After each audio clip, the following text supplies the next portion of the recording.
Hello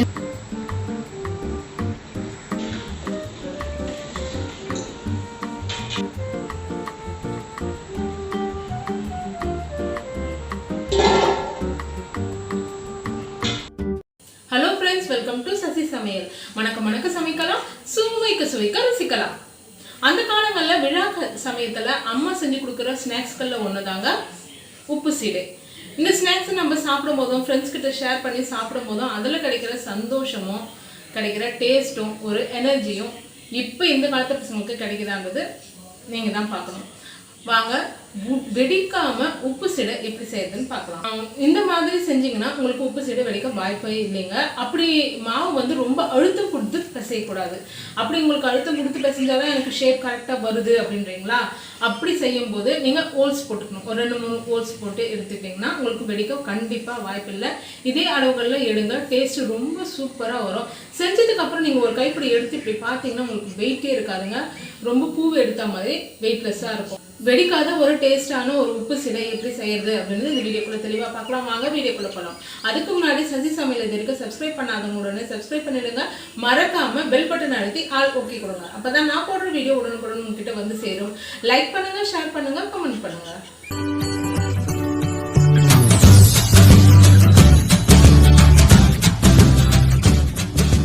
ஒரு cup அளவுக்கு பச்சரிசி மாவு எடுத்துக்கலாங்க. பச்சரிசி மாவு நீங்கள் பேக்கெட்டில் வாங்கினாலும் சரி, வீட்லேயே ரெடி பண்ணாலும் சரிங்க. ஃபஸ்ட்டு இந்த மாதிரி ஈரம் இல்லாமல் வறுத்து எடுத்துக்கோங்க. நான் இன்றைக்கி வந்து வீட்லேயே ரெடி பண்ண மாவு தான் எடுத்திருக்கேன். பச்சரிசியை 1 மணி நேரம் தண்ணியில் ஊற வச்சு ஃபேன் காற்றுலேயே ஈரம் இல்லாமல் உலர வச்சு அதை மிக்சியில் அரைச்சி ஜலிச்சு எடுத்துருக்கேங்க. இப்போ ஈரப்பதம் இல்லாத அளவுக்கு இதை நல்லா வறுத்து எடுத்துக்கலாம். ஒரு 3 நிமிஷம் மீடியம் ஃப்ளேமில் வச்சு நல்லா ஹீட் ஏறணுங்க. மாவு தொட்டு பார்த்தீங்கன்னா நல்லா கை சுடணும். அந்த அளவுக்கு ஹீட் ஏறுற அளவுக்கு வறுத்து எடுத்துக்கோங்க. விடாமல் கலந்து விட்டுட்டே இருங்க, இல்லைன்னா அடி பிடிச்சிட்டு கருப்பாயிடும் மாவு, நல்லா இருக்காது பார்க்க. அவ்வளோதாங்க, ஈரப்பதம் இல்லாமல் நல்லா ஃபுல் ட்ரை பண்ணியாச்சுங்க. இப்போ ஸ்டவ்வை ஆஃப் பண்ணிடலாம். ஒரு 3லிருந்து 5 நிமிஷம் வச்சுருந்தாங்க, வறுத்தாச்சு. இப்போ ஸ்டவ் ஆஃப் பண்ணிவிட்டு நல்லா ஆறட்டுங்க. அரிசி எடுத்து அதே கப்புலேயே 1/4 கப் அளவுக்கு உடைச்சக்கல்லை எடுத்துருக்கேங்க. இப்போ இதை மிக்சி ஜாரில் சேர்த்து நல்லா பொடியாக அரைச்சி எடுத்துகிட்டு வந்துடலாம். மிக்சி ஜாரில் நல்லா நைஸாக அரைச்சிட்டு வந்தாச்சுங்க. இருந்தாலும் நம்ம ஒரு முறை ஜலிச்சு எடுத்துக்கலாம். நல்லா ஜலிச்சாச்சுங்க. ஜலிச்சதுக்கப்புறம் பார்த்தீங்கன்னா லைட்டாக திப்பி நிற்குது. இதை நம்ம தூக்கி எரிஞ்சிடலாம். இப்போ நம்ம வறுத்து ஆற வச்சுருக்க அரிசி மாவையும் அதே போல் ஜலிச்சு எடுத்துக்கலாங்க. கொஞ்சம் கூட கட்டிகள் இருக்கக்கூடாது. அரிசி மாவும் ஜலிச்சாச்சுங்க. இது கடைசியாக நின்று கப்பி இதை எடுத்து தூர போட்டுடலாங்க. 2 மாவும் நல்லா ஜலிச்சு கப்பியே எடுத்து போட்டாச்சுங்க. இப்போ மாவு நம்மளுக்கு ரெடி ஆயிடுச்சு. சீரகம் ஒரு 1/2 டீஸ்பூன் அளவுக்கு சேர்த்துக்கலாங்க. தேவையான அளவு உப்பு சேர்த்துக்கலாங்க. 1 டீஸ்பூன் அளவுக்கு எள்ளு சேர்த்துக்கலாங்க. நல்லா சுத்தம் பண்ணி வறுத்து வச்சுருக்க எள்ளை நான் சேர்த்துருக்கேன். 2 டேபிள் ஸ்பூன் அளவுக்கு நெய் நல்லா சூடு பண்ணி எடுத்துகிட்டு வந்திருக்குங்க. சூடாக இருக்கிற நெய் இந்த மாதிரி சேர்த்துக்கோங்க. இல்லைன்னா 2 டேபிள் ஸ்பூன் அளவுக்கு பட்டர் சேர்த்துக்கோங்க. இது சேர்த்ததுக்கப்புறமா உடனே கலந்து விடுங்க. சூடாக இருக்கிறதுனால கையில் கலக்க முடியாதுங்க, அதனால் முதல்ல கரண்டியில் கலந்து கொடுங்க.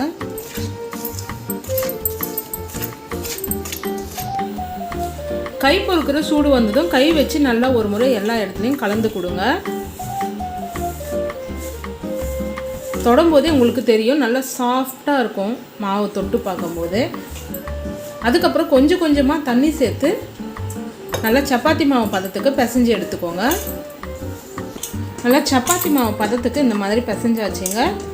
அவ்வளோதாங்க. இப்போ சீடையாக உருட்ட ஆரம்பிக்கலாம். கொஞ்சமாக மாவு எடுத்து சின்ன சின்ன உருண்டைகளாக நீங்கள் பிடிச்சி எடுத்துக்கோங்க. ரொம்ப அழுத்தம் கொடுத்து பிடிக்க வேணாங்க. சும்மா லைட்டாக இந்த மாதிரி உருட்டினா போதும்.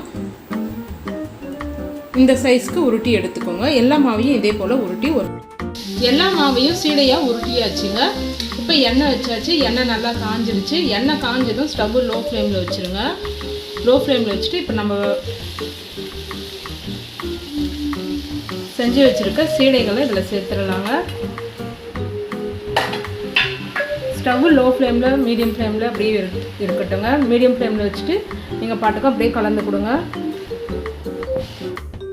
நம்ம எள்ளு நல்லா வறுத்துட்டு சேர்த்துருக்கிறதுனால உங்களுக்கு சாப்பிடும் போது இதுவே நல்ல ஒரு மணமாக தெரியுங்க. இல்லை உங்களுக்கு இவங்க எக்ஸ்ட்ரா ஸ்மெல் நல்லா வாசனை வரணும் அப்படின்னு நினைக்கிறவங்க பெருங்காயம் சேர்த்துக்கோங்க. பெருங்காயம் சேர்த்தாலும் நல்லா உங்களுக்கு வாசனையாக இருக்கும். நம்ம நெய் சேர்த்துருக்கோம், எள்ளு வறுத்துட்டு சேர்த்துருக்கோம், அது ஒரு உங்களுக்கு தனி ஃப்ளேவர் தெரியுங்க. மீடியம் ஃப்ளேமில் வச்சு இந்த மாதிரி கலந்து கொடுத்துட்டே இருங்க. இப்போவே பாருங்கள் பாதி நுரை அடங்கிருச்சு. அவ்வளோதாங்க. இப்போ நுரை நல்லா அடங்கிருச்சு, கலரும் நல்லா சிவந்து வந்துருச்சு. இப்போ ஸ்டவ் ஆஃப் பண்ணிடலாங்க. ஸ்டவ் ஆஃப் பண்ணிவிட்டு ஒரு பிளேட்டுக்கு மாற்றிக்கலாம்.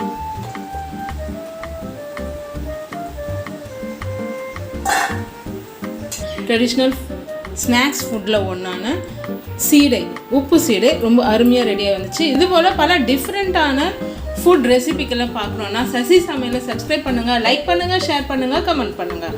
ஓகே, பாய்.